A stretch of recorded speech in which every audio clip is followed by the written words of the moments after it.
पूरे दुनिया में कम्युनिस्ट विचारधारा के लोग, वामपंथी लोग, मलेच्छ इत्यादि भारतीय सनातन संस्कृति को नष्ट करने के लिए अनेकानेक षड्यंत्र रचनाएं करते रहते हैं, कूट रचनाएं करते रहते हैं। किसी भी प्रकार से भारतीय सनातन संस्कृति नष्ट हो, देवी देवताओं मठों का अपमान हो, मैं कहना चाहता हूं भारतीय सनातनियों से कि अपनी पद्धति को अमर, अपने पूर्वजों की परंपराओं को स्थापित रखिए। आपके जीवन में बाल वांका नहीं होगा, मैं गारंटी कहता हूं 100% सुरक्षा होगी। पर अपने इष्ट को, अपने मठ मंदिरों को, अपने पूर्वजों की परंपराओं को बरकरार रखिए। समय समय पूजा अर्चना कीजिए, रख रखाव कीजिए, साधु संतों का सम्मान कीजिए। आपके जीवन में संपूर्ण सुख प्राप्त हो जाएंगे। यदि अपने देवी देवताओं को छोड़ दोगे, अपनी पूर्वजों को छोड़ दोगे, अपने देवी देवताओं का अपमान कराओगे, अपनी भारतीय संस्कृति को नीचे दिखाओगे, तो एक दिन सिर पकड़ के रोना पड़ेगा। और आज भारत में ही आपको मनोरंजनार्थ वीडियो बना करके, मूवियां बना करके, फिल्म बना करके, स्टोरी बना करके, आपके बीच में ही आपके देवी देवताओं को आए दिन बॉलीवुड के लोग किसी न किसी देवी देवता को आए दिन टारगेट करते हैं। ये बड़े दुख के साथ आपको बताना पड़ रहा है। हम लोग उनकी बड़ी बड़ी पिक्चरों को, फिल्मों को, मूवियों को उनको देखते हैं, बड़ा बड़ा पैसा भेजते हैं, और लास्ट में जब कहते हैं क्या हुआ, वो तो कुछ आधार होगा उनका। आप देखिए, उन्होंने बस अभी बीच में भगवा रंग का अपमान किया। इस बार तो हनुमान जी के नाम के ऊपर जो वस्त्र धारण कराए, जो उनके वस्त्रों को लेकर के टीका टिप्पणी की, जो शब्दों को उल्लेख किया, कितना कष्ट का विषय है कि हनुमान जी की ड्रेस ही चेंज कर दी। हनुमान जी के लिए जो शब्दों का उल्लेख किया गया, इस प्रकार से तो बॉलीवुड का विनाश, हिंदू परंपराओं की, भारतीय संस्कृति के, भारतीय सनातन हिंदुस्तान की साधु संतों ऋषियों के लिए और देवंतकों के लिए, देवताओं के लिए इस प्रकार की अभद्र टीका टिप्पणी होगी, अभद्र प्रकार की मूवियां, फिल्म आदि जो भी बन रही है, इस प्रकार का प्रचार प्रसार होगा, तो निश्चित है कि हमारी संस्कृति तो नष्ट होना तय है और हमारा सबका विनाश भी होना तय है।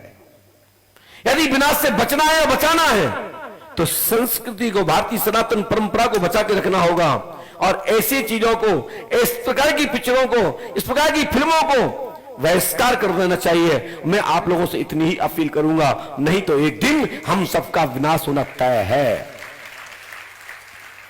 जब हमारे बच्चों के अंदर संस्कार ही नहीं होंगे, देवी देवताओं की कोई चर्चा नहीं होगी, उनके कोई वस्त्र की पहचान है। आज भी संसार में कोई भी चित्र के को मुकुट बांध देते हैं और धनुष बाण हाथ में पकड़ा देते हैं, तो कहते हैं ये राघवेंद्र सरकार अयोध्यानाथ है। यदि कलगी मस्तक पर लगा देते हैं, बांसुरी हाथ में दे देते, तो हम कहते हैं ये हमारे बाके बिहारी है। और लाल सिंदूर जब हनुमान जी अपने तन पर लगाते हैं, जब वो गहमों में हो जाते हैं, सिंदूरी हो जाते हैं, तब अपन कहते हैं ये वीर बड़ी बजरंग बली है, जो बड़े बड़े संकट टारते हैं, और ये संकट तारनहार है।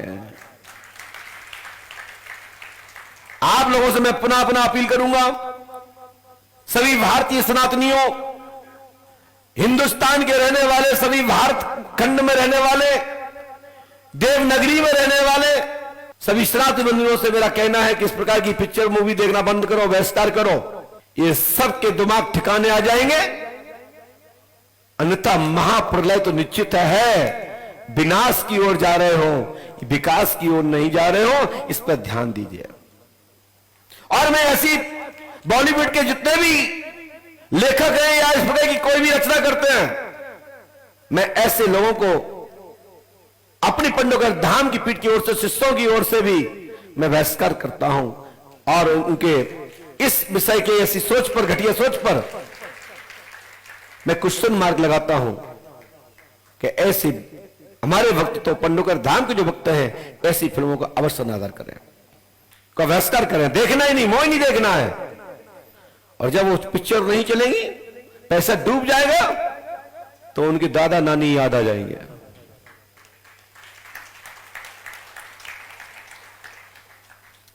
श्री पंडोकर सरकार त्रिकालदर्शी दिव्य दरबार में ये सनातन के लिए प्रचार करता है, सनातन के लिए ही जीता, सनातन के लिए ही मरता है, सनातन के लिए ही जब तक संसार में है और गले में सांस रहेगी, ये पंथ का शरीर धड़कता रहेगा, तो सनातन के लिए संकल्पित होकर करके हिंदुस्तान को, भारतीय सनातन भूमि को, ऋषि प्रधान देश को विश्व गुरु के स्थापित करने में आप सबकी अपील के साथ साथ आपके सहयोग से ये भारत भूमि विश्व गुरु के रूप में पुनः स्थापित होगी, राम राज्य के रूप में स्थापित होगी।